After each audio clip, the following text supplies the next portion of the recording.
Providence courtroom, February 2019. Angela Ricci lunges at Judge Frank Caprio's bench, screaming about truth and lies. Two bailiffs wrestle her back. The judge raises one hand. The room freezes. Everyone sees it. A silver wedding band on her finger, scratched, tarnished, worn down to bare metal in spots. The prosecutor's holding a file folder, 1 inch thick, all about her missing husband. Michael Ricci vanished 6 months ago from their Cranston home. No trace, no body, no answers. Judge Caprio leans forward and asks one question. "Mrs. Ricci, where is the ring your husband wore?" She goes silent. Won't look at him. Judge Caprio's known nationwide for compassion. Over 900 cases, viral moments, caught in Providence clips with millions of views. But this case is different. He knows something nobody else in that courtroom knows. The wedding band on Angela's finger, it shouldn't exist. What Judge Caprio revealed next made the entire room gasp. Judge Frank Caprio built his reputation on second chances. By early 2019, his Providence courthouse had become famous for leniency, for human approach, for viral moments where defendants walked out crying with gratitude instead of fines. Millions watched online. The judge who listened, who saw people as people, who believed everyone deserved dignity. But when Angela Ricci walked into his courtroom that February morning for a routine traffic violation, something felt wrong. He noticed immediately. The silver wedding band on her left hand, worn and scratched in specific patterns like it had been there for decades. A week earlier, Detective Maria Santos had contacted him privately. Missing husband case. Suspicious activity. The woman would be appearing in his court soon. Michael Ricci, construction foreman, 54 years old, creature of habit. Never missed a day of work in 28 years with the same company. Last seen November 14th, 2018, at his Cranston home after neighbors heard an argument with Angela. Public records showed Angela had already filed a life insurance claim, $500,000. But here was the detail that made Judge Caprio's instincts flare. According to everyone who knew Michael, co-workers, family, friends, he never removed his wedding band. Not once. Not for anything. And now that band was missing. Angela claimed he took it when he left her. Judge Caprio looked at the scratched silver ring on her finger during that traffic hearing and realized something nobody had confirmed yet. That might be Michael's ring. She doesn't know the police have been watching her for months. Michael and Angela Ricci married in 1987, high school sweethearts from a tight-knit Italian-American neighborhood in Cranston where everyone knew everyone's business. Michael worked construction, reliable and respected, the kind of man who showed up early and stayed late. The wedding bands were custom, matching silver, simple design, with an inscription inside both rings, "Forever yours, M.D." The marriage looked stable from the outside. They attended St. Anne's Church, hosted family gatherings, appeared at neighborhood events together. But by 2017, neighbors started noticing changes. Arguments louder and more frequent. Money stress. Michael's brother Vincent later told police that Michael had mentioned Angela's spending problem more than once, though he never elaborated. After Michael's disappearance, investigators discovered $80,000 in credit card debt Angela had accumulated secretly.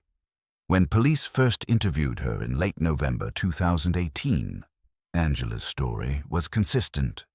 Michael left her for another woman. Just walked out one day, abandoned everything, never looked back. She seemed calm, almost rehearsed. But there were problems with that story. Michael's truck sat untouched in their garage. His wallet was found in the bedroom dresser. His work boots stood by the back door. Everything a man would take if he were really leaving, he'd left behind.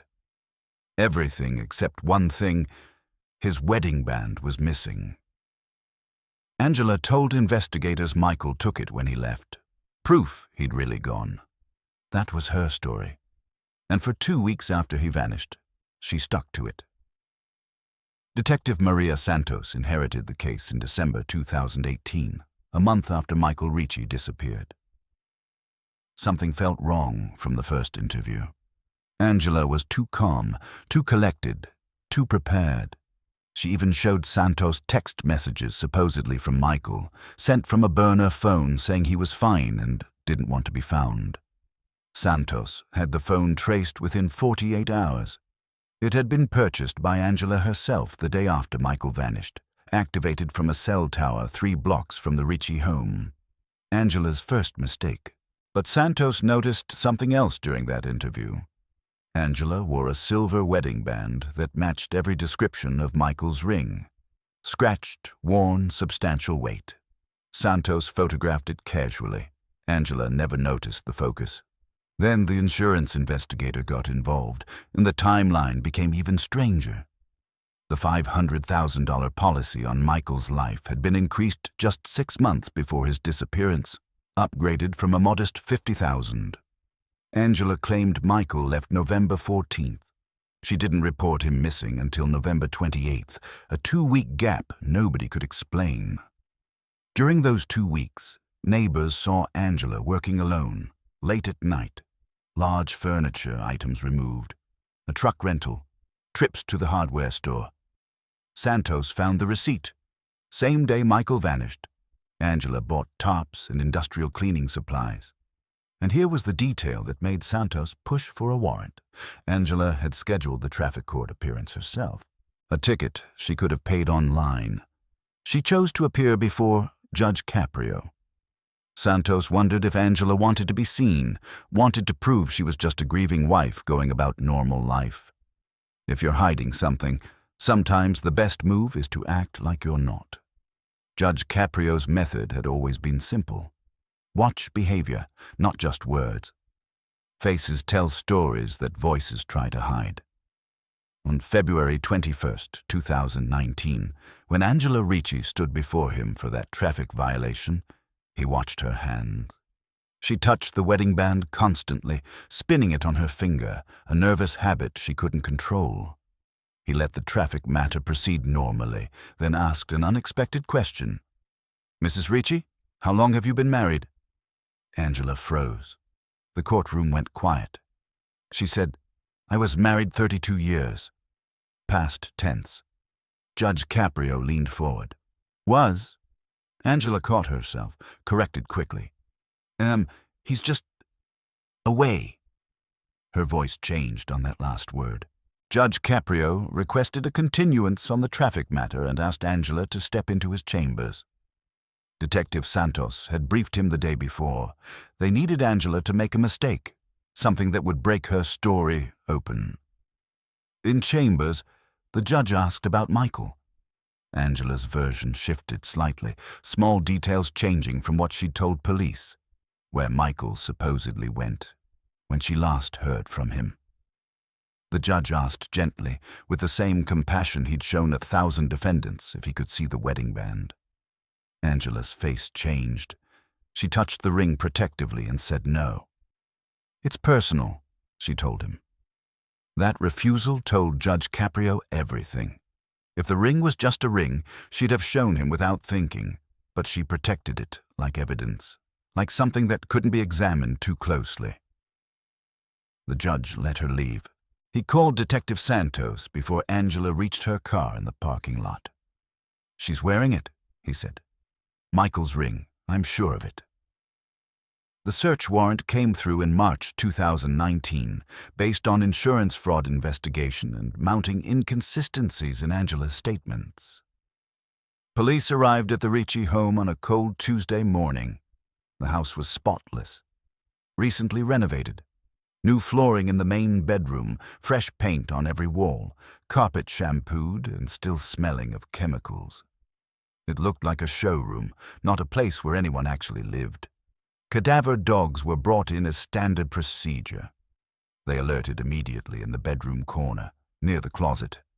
Ground-penetrating radar showed a disturbance under the concrete basement floor, something that looked like it had been dug up and refilled. The excavation took 6 hours. They found nothing. Old pipes, construction debris, soil that hadn't been touched in years. Angela's attorney arrived, furious, calling it harassment. "My client is a victim," he kept saying. "Her husband abandoned her, and now you're destroying her home." But Detective Santos wasn't watching the basement. She was upstairs in the bedroom, going through Angela's belongings methodically, wearing latex gloves, documenting everything. In the back of Angela's jewelry box, wrapped in tissue paper, Santos found a second silver wedding band. Identical to the one Angela wore. Same weight, same scratches, same design. She held it up to the light. Inside the band, engraved in tiny script, "Forever yours, MD 1987. 2 rings. Same inscription, same age, same wear patterns. When confronted, Angela had an answer ready. "Michael had it resized," she said calmly. "That's the old one. I kept it for sentimental reasons." Santos checked with every jeweler in a 50-mile radius. No record of any resizing for Michael Ricci. No record of any work done on either band. Both rings were original size. Both had been made in 1987. Angela had 2 of Michael's wedding bands, and she couldn't explain why. Vincent Ricci, Michael's younger brother, came forward in April 2019. He'd been watching the investigation from a distance, hoping Michael would turn up alive, hoping Angela's story would somehow make sense. But it never did. Vincent told Detective Santos about a phone call he'd received on November 13, 2018, the night before Michael disappeared. Michael's voice had been tense, worried. "If anything happens to me," Michael said, "Angela knows about the money." Vincent asked, "What money?" Michael went quiet for a moment, then said he'd explain later. He hung up. Later never came. Vincent described his brother's habits to police.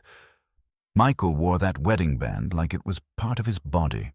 He'd spin it when he was thinking, a constant motion, every single day. "He wore it in the shower," Vincent said. "He wore it when he worked. 32 years, I never saw his hand without it." In March, Vincent attended a family gathering where Angela appeared briefly. She'd moved the wedding band from her finger to a chain around her neck, wearing it like a pendant.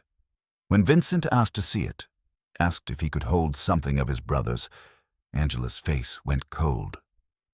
She tucked the chain under her blouse and left the gathering within minutes. Before she drove away, Vincent took out his phone and photographed her from across the parking lot. The image was distant but clear enough. The silver band hanging from the chain, catching sunlight, the inscription just barely visible if you zoomed in close enough. He sent the photo to Detective Santos that same night.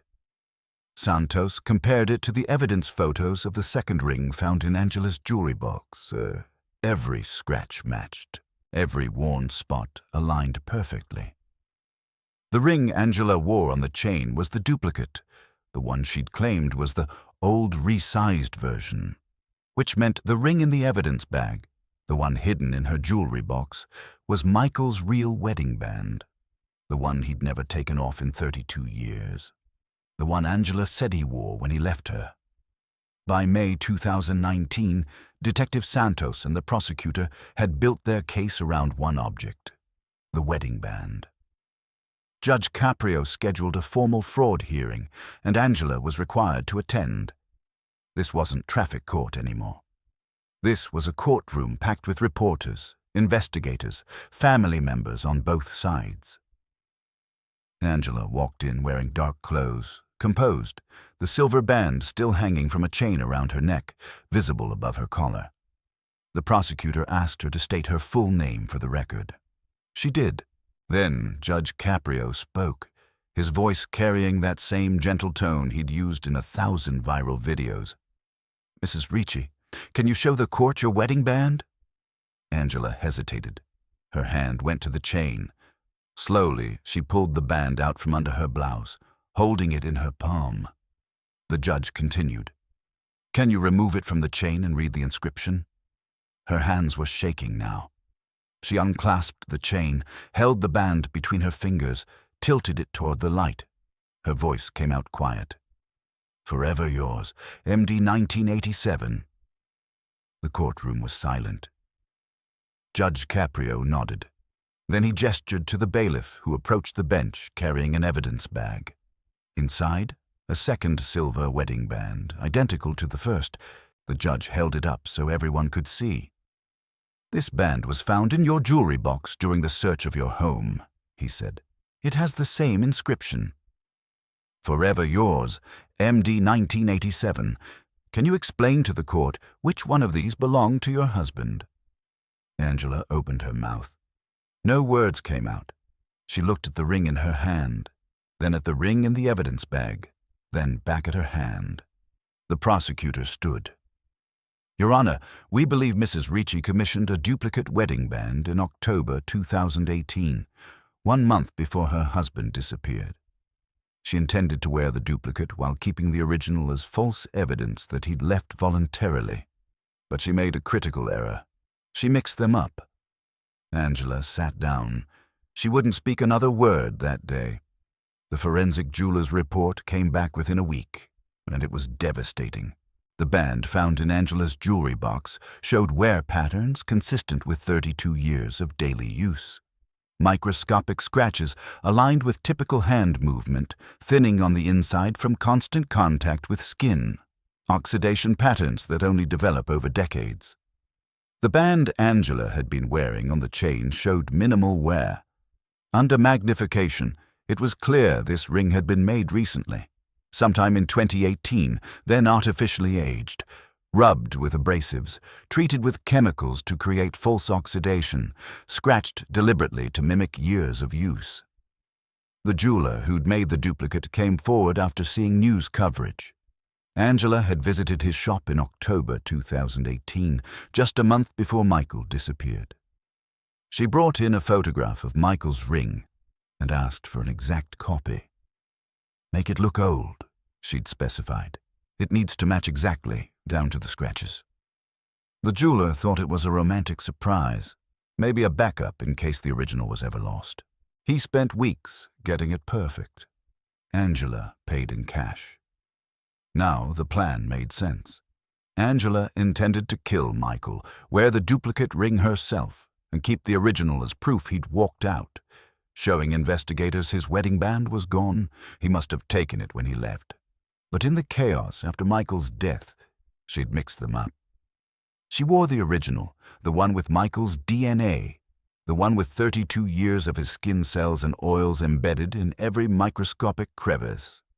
She hid the duplicate in her jewelry box, thinking it was the original. Financial motive became impossible to ignore. $500,000 in life insurance, $200,000 in equity from the house. Michael's 401k, worth another $180,000. Angela was drowning in debt, facing bankruptcy, about to lose everything. Michael had discovered her secret spending, threatened divorce. 1 week before he vanished, Michael had called Vincent and mentioned the money. He knew, and Angela knew he knew. Inside the groove of the original ring's inscription, forensic analysis detected something else: blood. Microscopic traces, but enough for DNA testing. It was Michael's blood. The ring had been on his hand when he was killed. The night of November 14th, 2018, remains partially reconstructed from evidence and Angela's eventual partial statement. The Cranston house was quiet except for the argument. According to neighbors, voices had been raised around 8 p.m. Michael confronting Angela about credit card statements he'd found, about purchases she'd hidden, about the financial hole she'd dug that was about to swallow both their lives. Angela's version, delivered through her attorney months later, claimed self-defense. "He lunged at me," she said. "I was afraid." But the medical evidence, constructed from blood spatter analysis and the physics of the crime scene, told a different story. The blood in the basement showed blunt force trauma, a deliberate strike from behind, not the chaotic pattern of defensive struggle. Angela had cleaned the basement within 72 hours, new paint, New flooring, every surface scrubbed with industrial cleaners. But luminol revealed what soap and paint couldn't hide. Blood spatter on the concrete wall, arcing pattern consistent with a body falling, drag marks leading toward the basement's back corner. Michael's body was never recovered. Angela refused to reveal its location, maintaining her story that he'd left alive. But the prosecution's theory, supported by circumstantial evidence, suggested dismemberment and disposal at a construction site. Michael had connections all over Rhode Island, job sites, unfinished buildings, places where concrete was being poured that week in November 2018. Multiple active sites existed within an hour's drive. By the time police investigated, many had been paved over, built upon, sealed forever. The wedding band was Angela's mistake, her one miscalculation. She'd planned everything else meticulously. The duplicate ring, the burner phone, the cleaned crime scene, the insurance claims. But she couldn't let go of that ring, couldn't destroy it, couldn't bury it with him, couldn't throw it away. She wore it like a trophy, like proof of her control. In the end, that need to possess, to keep, to hold on to the one piece of Michael she'd taken, that destroyed her. The trial began in September 2019 at Providence Superior Court. Judge Caprio's initial observation about the wedding band had sparked the deep investigation that led to this moment. Angela Ricci faced 3 charges: second-degree murder, evidence tampering, and insurance fraud. The prosecution's case was entirely circumstantial but powerfully constructed. Financial motive: crushing debt and a $500,000 insurance payout. Cleaned crime scene, documented with luminol photographs showing where Michael's blood had been scrubbed away. False statements, the burner phone texts, the manufactured timeline, the deliberate 2-week delay before reporting him missing. And the wedding band evidence, forensic proof of the duplicate, the mix-up, the blood traces that placed it at the scene of violence. The defense argued what any defense would argue: no body, no weapon, no witnesses, no definitive proof of death. Michael Ricci could be alive, Angela's attorney insisted. He could be anywhere. My client may have made mistakes, but mistakes aren't murder. The jury deliberated for 4 days. On the 5th day, they returned with their verdict: guilty on all counts. Angela's face showed no emotion when the word was read, but her hand moved involuntarily to her neck, touching the empty space where the chain used to hang before it was taken as evidence. The sentencing came 2 weeks later.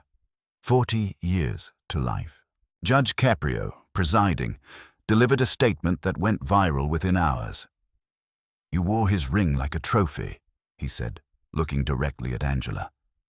"That told me everything I needed to know, not the evidence, not the investigation, that one gesture of possession." Angela was led away. She never revealed where Michael's body was buried. That remained her final act of control, the one thing prosecutors couldn't take from her. Vincent Ricci, watching from the gallery, would later say, "We'll never bury him. We'll never have that closure. But at least we know. At least the world knows what she did." In October 2019, Judge Caprio gave his first and only interview about the case. "This was the hardest case of my career," he said. "I've built my reputation on compassion, on believing people deserve second chances. But justice isn't always about second chances. Sometimes it's about seeing clearly and acting without hesitation." The viral moment from the sentencing hearing had already been viewed millions of times. The judge's words, "You wore his ring like a trophy," became a cultural reference point, shared and debated across social media. The impact on Caught in Providence was immediate.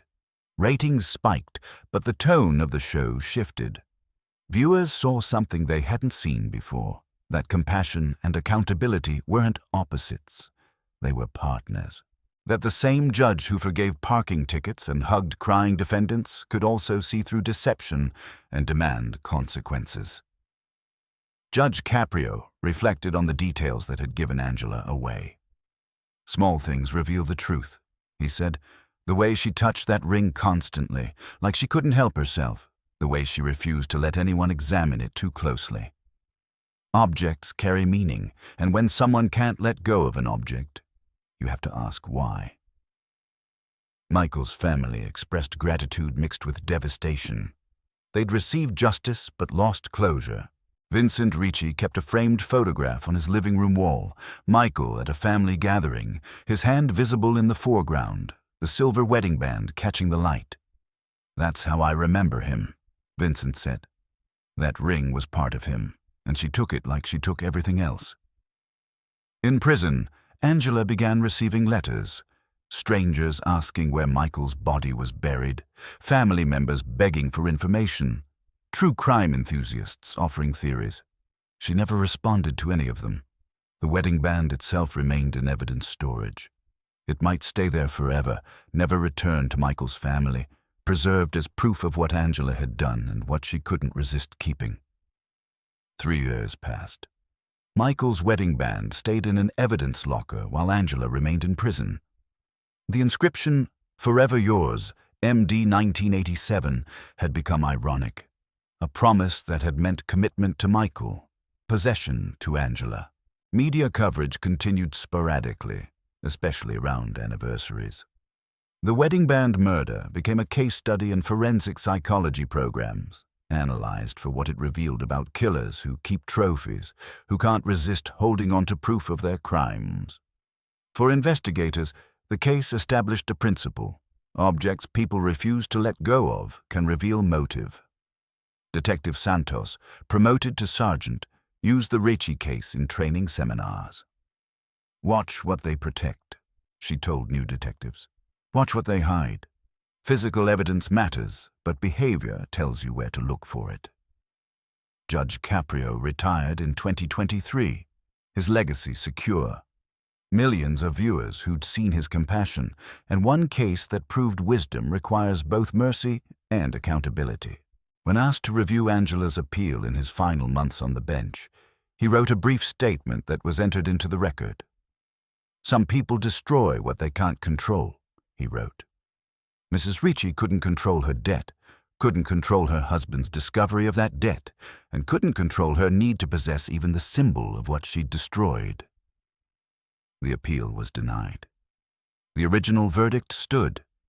Angela's duplicate ring, the artificially aged copy, was destroyed by court order. Michael's original band remained in evidence storage, preserved indefinitely.